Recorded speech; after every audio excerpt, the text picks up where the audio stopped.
Hello. Today we're going to go back to reading 2 Kings, starting with chapter 20. In those days, Hezekiah became sick and was at the point of death. And Isaiah the prophet, the son of Amos, came to him and said to him, "Thus says the Lord, set your house in order, for you shall die. You shall not recover." Then Hezekiah turned his face to the wall and prayed to the Lord, saying, "Now, O Lord, please remember how I have walked before you in faithfulness and with a whole heart, and have done what is good in your sight." And Hezekiah wept bitterly. And before Isaiah had gone out of the middle court, the word of the Lord came to him. "Turn back and say to Hezekiah, the leader of my people, thus says the Lord, the God of David your father, I have heard your prayer. I have seen your tears. Behold, I will heal you. On the third day you shall go up to the house of the Lord, and I will add 15 years to your life. I will deliver you and this city out of the hand of the king of Assyria, and I will defend this city for my own sake and for my servant David's sake." And Isaiah said, "Bring a cake of figs, and let them take and lay it on the boil, that he may recover." And Hezekiah said to Isaiah, "What shall be the sign that the Lord will heal me, and that I shall go up to the house of the Lord on the third day?" And Isaiah said, "This shall be the sign to you from the Lord, that the Lord will do the thing that he has promised.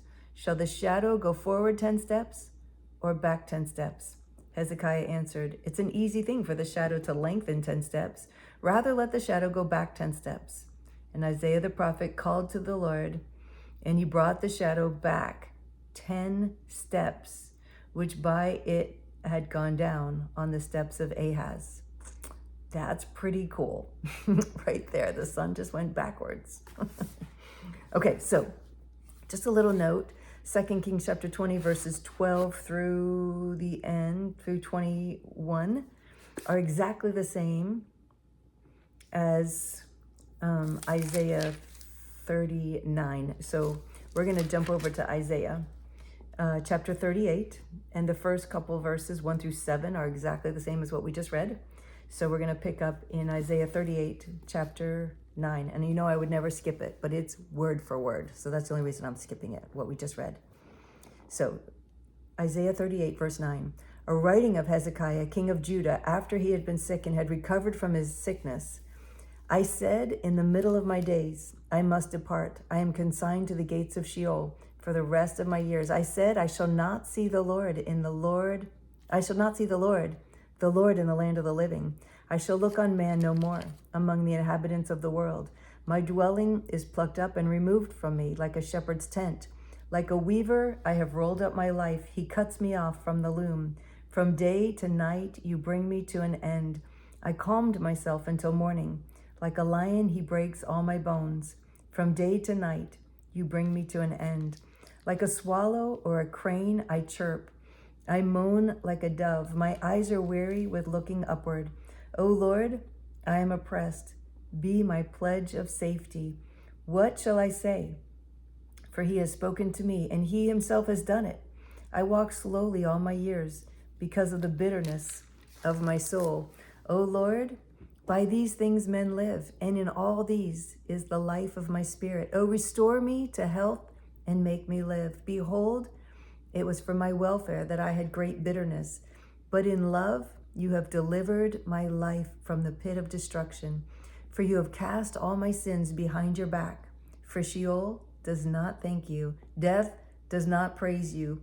Those who go down to the pit do not hope for your faithfulness. The living, he thanks you, as I do this day. The Father makes known to the children your faithfulness. The Lord will save me, and we will play my music on stringed instruments all the days of our lives at the house of the Lord. Now Isaiah had said, "Let them take a cake of figs and apply it to the boil that he may recover." Hezekiah also said, "What is the sign that I shall go up to the house of the Lord?" Chapter 39. In that time, Merodach-Baladan, the son of Baladan, king of Babylon, sent envoys with letters and a present to Hezekiah, for he heard that he had been sick and had recovered. And Hezekiah welcomed them gladly, and he showed them his treasure house, the silver, the gold, the spices, the precious oil, his whole armory, all that was found in his storehouses. There was nothing in his house or in his realm that Hezekiah did not show them. Then Isaiah the prophet came to the king Hezekiah and said to him, "What did these men say? And from where did they come to you?" Hezekiah said, "They have come to me from a far country, from Babylon." He said, "What have they seen in your house?" Hezekiah answered, "They have seen all that is in my house. There is nothing in my storehouses that I did not show them." Then Isaiah said to Hezekiah, "Hear the word of the Lord of hosts. Behold, the days are coming, when all that is in your house and that which your fathers have stored up till this day shall be carried to Babylon. Nothing shall be left, says the Lord. And some of your own sons who will come from you, whom you will father, shall be taken away, and they shall be eunuchs in the palace of the king of Babylon." Then Hezekiah said to Isaiah, "The word of the Lord that you have spoken is good." For he thought, "There will be peace and security in my days." That's just so sad that he's not concerned for the generations after him. 2 Chronicles 32, verse 24. In those days Hezekiah became sick and was at the point of death, and he prayed to the Lord, and he answered him and gave him a sign. But Hezekiah did not make return according to the benefit done to him, for his heart was proud. Therefore wrath came upon him and Judah and Jerusalem. But Hezekiah humbled himself for the pride of his heart, both he and the inhabitants of Jerusalem, so that the wrath of the Lord did not come upon them in the days of Hezekiah.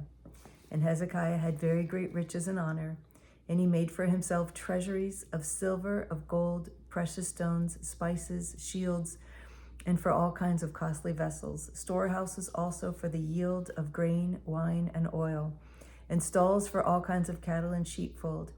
He likewise provided cities for himself, and flocks and herds in abundance, for God had given him very great possessions. This same Hezekiah closed the upper outlet of the waters of Gihon and directed them down to the west side of the city of David. And Hezekiah prospered in all his works.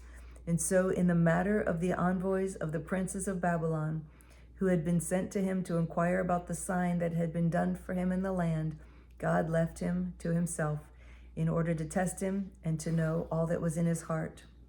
Now the rest of the acts of Hezekiah and his good deeds, behold, they are written in the vision of Isaiah the prophet, the son of Amos, in the book of the kings of Judah and Israel. And Hezekiah slept with his fathers, and they buried him in the upper part of the tombs of the sons of David. And all Judah and the inhabitants of Jerusalem did him honor at his death, and Manasseh his son reigned in his place. So that's all for today. Tomorrow we pick up and we read more of Isaiah. So thank you for joining me today. It's always a pleasure reading with you. I'm so grateful that you join me every day. I look forward to reading with you again tomorrow. I love you.